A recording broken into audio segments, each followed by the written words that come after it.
Emyaka kati 6 okuva lutwakulaga Edwin Rubizi ne mwannyina Sharon Mbabazi nga bakuba block okwebeezaawo. Mu kiseera ekyo Rubizi yali atudde P7 kyokka ng'ezimwongerayo talina. Olwalaba emboozi eno abakulu ku ssomero li Standard High Zana bamukwatirwa ekisa ne bamuwa ekifo era n'asomera bwereere. Mu kiseera kino ebibuuzo ebya siniya ey'omukaaga byakomawo era n'afuna obubonero 15.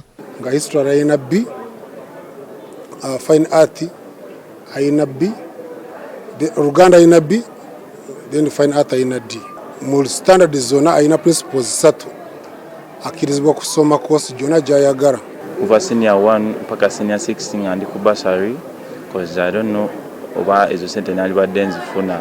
Mu kusooka Rubizi yali ayagala kusoma mateeka kyokka mweraliikirivu nti obudde bw'ebigezo biyingiza abayizi mu kusoma amateeka buggwayo naye n'ezibituula tazirina. Asobola okukola amateeka, asobola okukola obusomesa. Ensooka ekyo nenkireka naye nga nali mpayo obudde bwange nenkozesa essimu yange ne mbaako bye mpisaayisaamuuko ebya pre-entries nga chance webeze ne bangamba nti jangu okole mba nsobola okugenda n'enkola. Bwe bigaanira ddala agamba nti kale agenda asome business administration naye era nazo tazirabako. Sitting down ne mbalabalamu nga ekyamazima business yo mba njeetaaga n'ekirala nalaba nga mulimu akasente ate nga omanyi njagala okukyusa famire yange.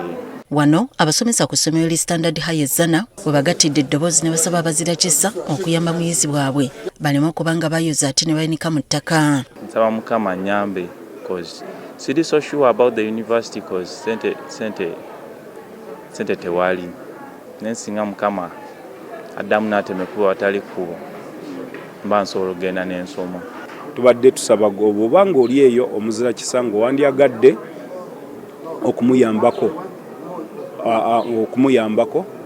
kibeere nga tumukwasizaako ate yeeyongereyo mu maaso.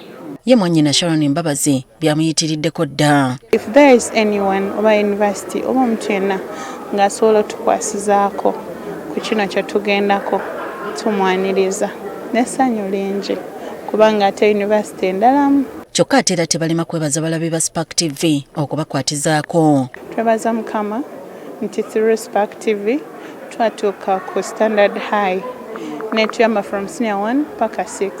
Okuviira ddala mu 2018 ekirooto kya Rubizi ne mwannyina Mbabazi kituukirira lwaggwa alaba kale nga ne mu kiseera kino bakubye omulango ogutakungula obasula omukono.